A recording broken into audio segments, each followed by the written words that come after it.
لبیک یا رسول اللہ کا نعرہ ہی مشرکانہ ہے. لبیک یا رسول اللہ کا نعرہ ہی مشرکانہ ہے. تو آپ مشرکانہ نعرے کے ساتھ کسی تنظیم کے اندر کوئی ایک اچھائی دیکھ کر اس سے فوراً متاثر نہیں ہو جانا چاہیے. آپ اہل حدیث ہیں، اللہ تعالیٰ نے آپ کو ہر طرح سے دوسروں سے ممتاز کیا ہے. آپ کے نعرے بھی توحید پہ سے بھرے ہوئے ہیں. آپ کا عقیدہ، آپ کا ایمان، آپ کی جماعت کتاب و سنت کی تحریروں سے مالا مال ہے. تو آپ کو کیا ضرورت ہے ادھر ادھر دیکھنے اور جھانکنے کی؟ لبیک یا رسول اللہ صلی اللہ علیہ وسلم کا جواز اور جواب دے رہا ہوں. جب صحابہ نے میرے نبی علیہ السلام کو بار بار بار بار بار لبیک یا رسول اللہ کہا، تم آج بھی لبیک یا رسول اللہ لبیک. میرے آقا صلی اللہ علیہ وسلم نے فرمایا اس طرح سواری پہ بیٹھے ہوئے، تصور تو کرو، قال یا معاذ بن جبل قال لبیک یا رسول اللہ صلی اللہ علیہ وسلم. السلام علیکم ورحمۃ اللہ وبرکاتہ. الحمدللہ والصلاة والسلام علی رسول اللہ وعلی آلہ وصحبہ وسلم تسلیما کثیرا کثیرا.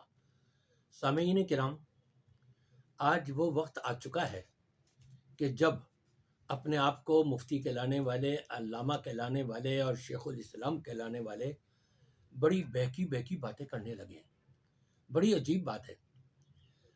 یہاں پر اشرف جلالی صاحب جو گلا پھاڑ پھاڑ کر کے چیخ چیخ کر کے کیا کہہ رہے ہیں اور کس بات پہ کہہ رہے ہیں کہ مولانا قاری خلیل الرحمن جاوید صاحب، انہوں نے ایک موقع پہ یہ کہا کہ لبیک یا رسول اللہ، یہ کہنا لگانا، یہ نعرہ لگانا، نعرے کا الفاظ ہے، لبیک یا رسول اللہ کے نعرے لگانا یہ شرک ہے.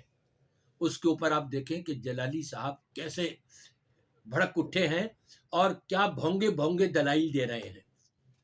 یہاں پر نبی پاک صلی اللہ علیہ وسلم کے حیات طیبہ میں کبھی بھی لبیک یا رسول اللہ کا نعرہ نہیں لگا. وہاں تو نبی نے ایک صحابی کو آواز دی، مخاطب کیا، جیسے ہم اردو میں کہہ دیتے ہیں جس کو مخاطب کیا جاتا ہے جی فرمائیے، اسی طرح سے وہاں پر صحابی نے یہ کہہ دیا لبیک یا رسول اللہ، میں حاضر ہوں جی فرمائیے. وہاں بات یہ تھی، وہاں نعرہ نہیں تھا یہ لبیک یا رسول اللہ کا. اور یہ دلیل کے طور پہ پیش کر رہے ہیں کہ نبی پاک صلی اللہ علیہ وسلم سواری پر بیٹھے ہوئے تھے، پیچھے آپ کے حضرت معاذ تھے. آپ نے کہا یا معاذ بن جبل، تو انہوں نے جواب دیا لبیک یا رسول اللہ. یہ نعرہ تو نہیں تھا، آپ تو نعرے لگا رہے ہو لبیک یا رسول اللہ. وہاں تو حضرت معاذ نبی کی بات سن رہے تھے، نبی حضرت معاذ کی بات سن رہے تھے، دونوں ایک ساتھ بیٹھے ہوئے تھے اور آپس میں گفتگو ہو رہی تھی. آپ جو یہ لبیک یا رسول اللہ کے نعرے لگاتے ہو، کیا یہ نبی آپ کی بات سن رہے ہیں؟ ثبوت دیجئے قرآن سے اور حدیث سے. یا آپ نبی کے جواب سن رہے ہو جو کہہ رہے ہو لبیک یا رسول اللہ؟ کیا نبی نے آپ کو پکارا ہے، اس کے جواب میں آپ کہہ رہے ہو لبیک یا رسول اللہ؟ یہ نعرے لگانا لبیک یا رسول اللہ کسی صحابی کو یاد نہیں آیا، کسی صحابی کے دل میں یہ دھڑکن پیدا نہیں ہوئی، ان کی محبت نہیں جاگی کہ ہم بھی یہ نعرے لگایا کریں لبیک یا رسول اللہ، لبیک یا رسول اللہ، لبیک یا رسول اللہ. مکے سے کسی صحابی نے نہیں پکارا، طائف سے کسی صحابی نے نہیں کہا لبیک یا رسول اللہ، وہاں یمن اور کہیں اور رہتے ہوئے کسی نے یہ نعرہ نہیں لگایا لبیک یا رسول اللہ. اور پھر تو اور جناب مفتی حنیف قریشی صاحب انہی کے بارے میں، اشرف جلالی صاحب کے بارے میں کیا کہہ رہے ہیں؟ خطائی یعنی گناہگار. یہ خطائی کے لقب دے کر کے بتا رہے ہیں کہ یہ کس طرح سے مسئلے گھڑتے ہیں اور کس طرح سے باتیں بناتے ہیں. اب آپ خود سن لیجئے. معزز ناظرین و سامعین، اس خطائی ٹولے کے پاس جو سب سے بڑا ہتھیار ہے وہ یہ ہے کہ یہ مرزائیوں کی طرح خود ساختہ قانون بناتے ہیں اور ان قوانین کی آڑ میں چھپنے کی کوشش کرتے ہیں.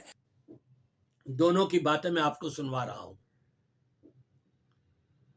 میری دعا ہے کہ اللہ تبارک و تعالی ایسے گمراہ کن عقیدے اور نظریات سے تمام کلمہ پڑھ لینے والوں کو اللہ تعالیٰ بچائے اور محفوظ رکھے۔